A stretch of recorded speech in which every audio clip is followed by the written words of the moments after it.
Hello, I'm Leonard Maltin. Star Wars may have started out as a mere movie, but it became a phenomenon. It changed the way movies were made and perceived and marketed. It ushered in a new era of science fiction and fantasy and developed a whole new vocabulary of visual special effects. And the man who created the film, who imagined it and then realized it, is here with us today to share some of his memories. George Lucas.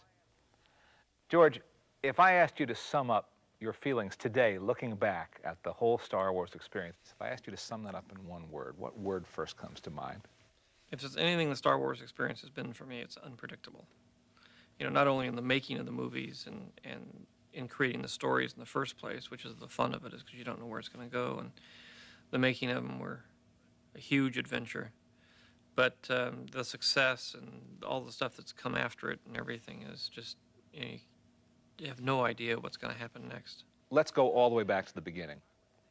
What was the beginning? I would say probably the original impetus for the whole thing was I used to watch a serial on television called Adventure Theater, and they had Flash Gordon Conquers the Universe on it, and I used to love that.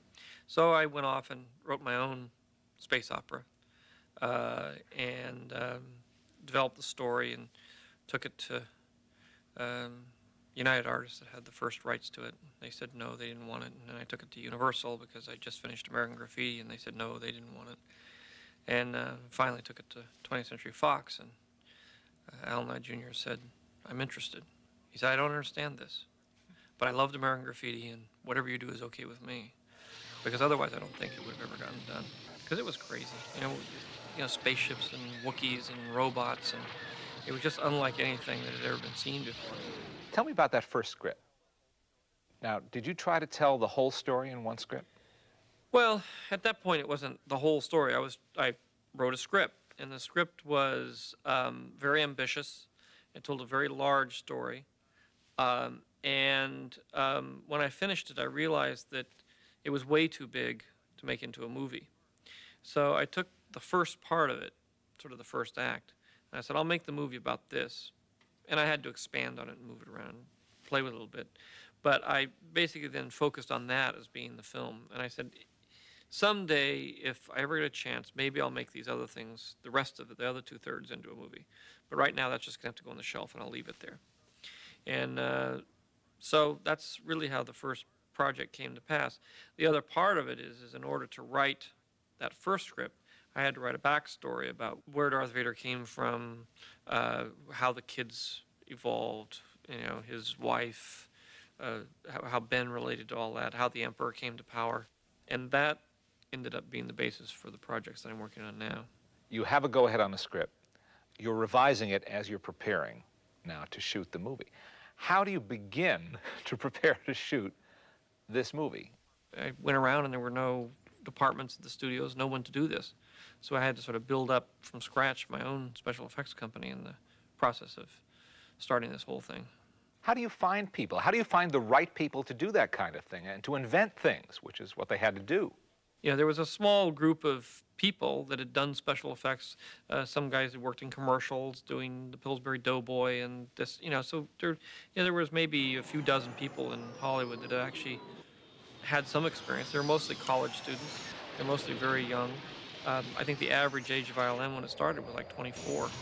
That's the average age, and so there are a lot of kids that were like 19, 20 years old. Tell me about some of the casting decisions. What I would do is I would take the various contenders for the various roles and I'd mix them around and have them work ensemble. Because what I was trying to do is see how they all look together and work together as a group, not as individuals. And I think that was a very important part about the casting is I cast a group. I didn't cast one person, one person, one person. I saw how they all worked together and then chose it that way. What was the most serendipitous bit of casting?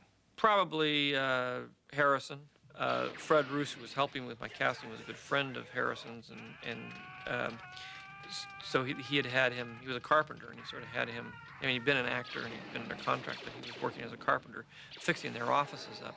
And as I was casting everybody, we said, well, we'll start doing these tests. And I said, well, we're short one Han Solo. I've only found 4. I need 5 because I have 5 of everything else. And so I just said, well, Harrison, do you want to do this? You want to stand and sort of read some parts against these other parts so we can get through this thing? And he said, yeah, and he started reading them, and he read them better than anybody else did. What was the toughest part of making Star Wars? Well, there was a lot of drama through the whole thing. It was a very tough film to make. It was a fairly low-budget film. You know, it was a $10 million movie at a time when most movies were, the big-time movies were $20, $30 million. How much of that went to effects? Well, $2 million went to effects. There weren't very many effects. And I think the toughest part was when I finished shooting, I came back to the United States. I had no editor. I had to reassemble the entire movie of what had been cut, start from scratch. I went down to ILM, and they'd spent $1 million out of the $2 million. We were about 5 months away from release of the movie, and they didn't have any shots done. And I was panicked because I had nothing. I had no movie. I had no effects. I had a big mess on my hands. When did you know it was working, that it was turning into a phenomenon with the public? It was, it wasn't really until it came out and was in the theaters. I was still, even the day it came out, and Laddie called me and said, it's a hit, it's a hit. You know, the first 3 performances sold out, and it's going to be giant. I said, look, all science fiction films do well in the first week. Wait until the 3rd week, and then let's see what happens. So I was always the pessimist. I'm sure you know how much Star Wars means to so many, many people around the world. We all appreciate you sharing your memories with us today, George.